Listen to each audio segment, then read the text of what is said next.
So yan for today's video. So maadto ko karon dito sa church kay na youth fellowship.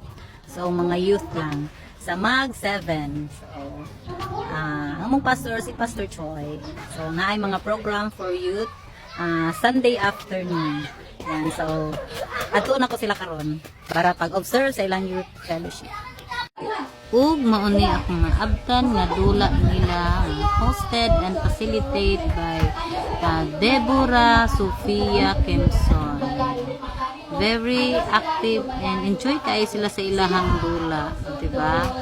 Biskin ako nga naga-video, nagalantaw, na enjoy po sa ilang mga action dira. So even ako mga anak nagka-participate, so happy kayo ko while nagalantaw sa ilaha. Naapay mga ni-ani nga fellowship sa mga kabataan. Kinsa bay dili malipay nga inahan nga maglantaw silang mga anak na naay gina-build nga relationship, friendship, diba, as a teenager nga dili lang puro cellphone. So during the pita, so si Miljoy Camino na pod ang nagpa-facilitate sa padula.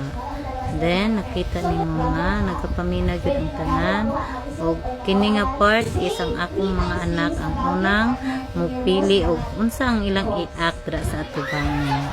So diba, enjoy kaayo sila og makita nako nga grabe ang ilang pag-participate, na dili lang ang mga girls, even ang mga boys grabe nag-participate po.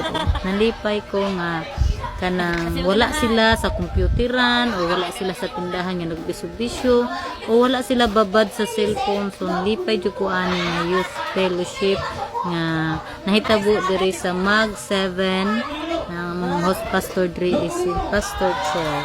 So as you can see nga kaning fellowship is talagsaon ra jud kay nga mahitabo. Ginaingon gani sa pulong sa Ginoo dira sa Proverbs chapter 22 verse 6. Train up a child in a way he should go, and when he is old, he will not depart from it. So mo jud na akong favorite nga Bible verse para sa akong mga anak. Kay pulong na siya sa Ginoo nga kinahanglan jud nga imatuto na tutong mga anak sa pulong sa Ginoo.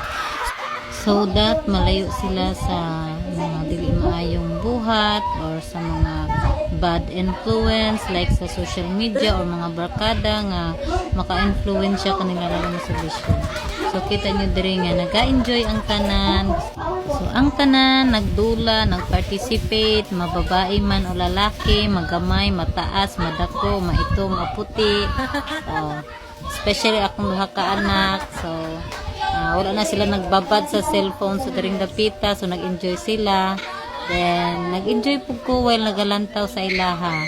So grabe kay sila ka enjoy og kini nga memory. So hantod sa hantod na jud nila dalaon like me sa ako atong sa ko ang panahon nga dalaga pa ko. So until now ma-remember pa nako kung sa among mga activities sa church, kung sa among mga bonding.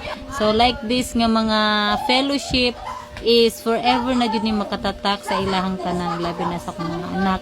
Og happy jud ko sa mga leaders, mga ates nga naga facilitate ani nga program og gi-allow pod ni Pastor Choi Mina. Thank you and God bless. So mato ang ilahang youth fellowship. So enjoy po ang mga kabataan.